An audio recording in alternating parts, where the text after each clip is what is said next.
parle l'Éternel. J'embrasserai les cieux et la terre, la mer et le ciel. J'embrasserai toutes les nations, toutes les nations, toutes les nations. Alors c'est ça de qui? Car toutes les nations sont à lui. Toutes les nations sont à lui. Toutes les nations sont à lui.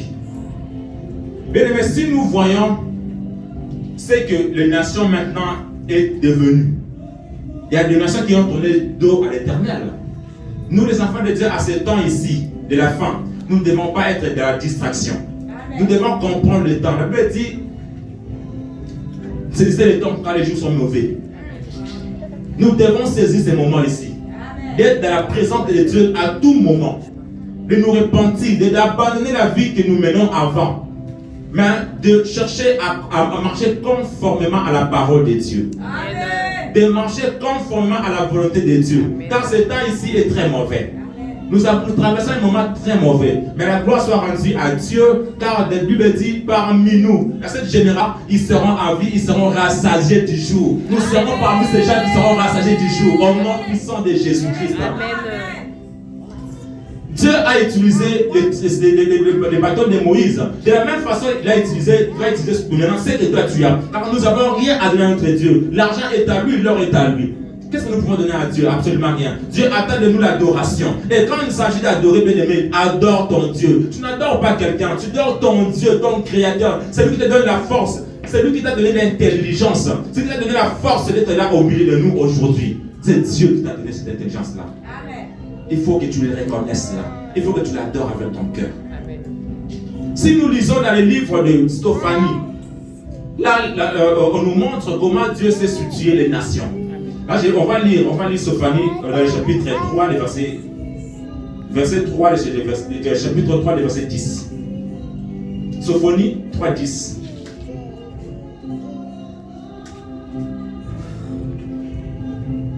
Ici, Dieu nous montre le pays qu'il a choisi, les nations qu'il Dieu a choisi. Et pendant que d'autres nations ont tourné le dos à l'Éternel, l'Éternel s'est trouvé une nation qu'il adore. Une nation, les gens qui se donnent, qui fait monter la gloire en lui. Et cette nation-là sera bénie. Même s'il y aura des combats, même si nous voyons des combats aujourd'hui, cette nation-là est bénie. Dieu s'est trouvé une nation parmi plusieurs. Cette nation-là, son peuple adore ses dieux. Son peuple adore Dieu. Dieu s'est trouvé cette nation-là. Dans le livre de Sophanie,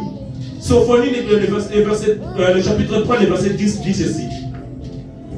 D'au-delà des fleuves de l'Éthiopie, mes adorateurs, mes dispersés, m'apporteront des offrandes. Alléluia. Amen. Là, je vais vous révéler quelque chose avant que j'explique là. Nous parlons ici des au-delà de l'Éthiopie. Nous avons tous lu, nous avons tous étudié la carte géographique d'Afrique. Après l'Éthiopie vient quel pays? Après l'Éthiopie vient quel pays? Hein? Égypte? Non. Égypte c'est là-bas. L'Éthiopie est de l'autre côté. Après l'Éthiopie vient le Soudan. Après le Soudan vient quel pays? Oui, après l'Éthiopie c'est le Soudan. Après le Soudan, c'est la RDC. En descendant. Ouais, en descendant. Après l'Éthiopie, c'est le Soudan. Après le Soudan, c'est la RDC. La Centrafrique.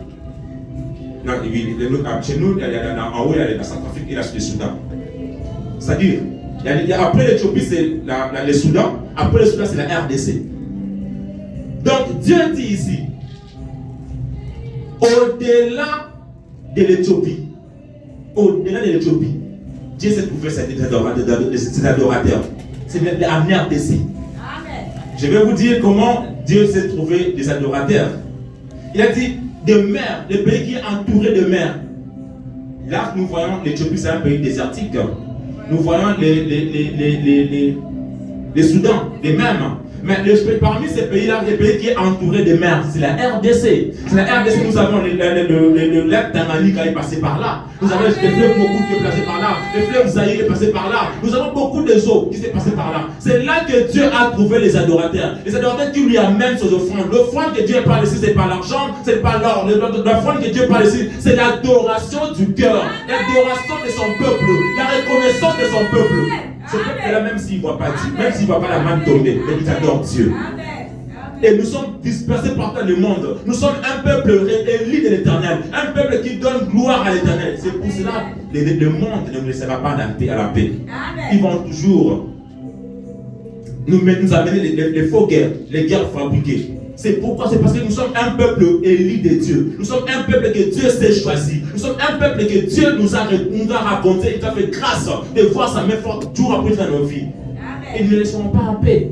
Il va nous combattre nuit et jour. Mais nous qui sommes là, nous devons voir ce que Dieu a mis à nous comme potentialité. Nous devons rester à la présence de Dieu, adorer Dieu nuit et jour. Nous devons élever encore le nom de Jésus-Christ plus haut, alors plus haut encore dans nos vies, dans nos familles, dans la nation qui les célèbre nuit et jour. Savoir que nous verrons la main de Dieu. Savoir que les nations viendront en nous. Savoir que la gloire de Dieu descendra en nous. Savoir que la lumière de Dieu éclairera nos jours. Alléluia. Amen.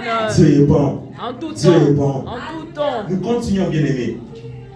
Dieu a trouvé son peuple. Il a trouvé son peuple qu'il adore. Si Moïse avait les bâtons, nous n'avons pas à avoir des bâtons. Aujourd'hui, nous avons ce qui est plus que le bâton de Moïse. C'est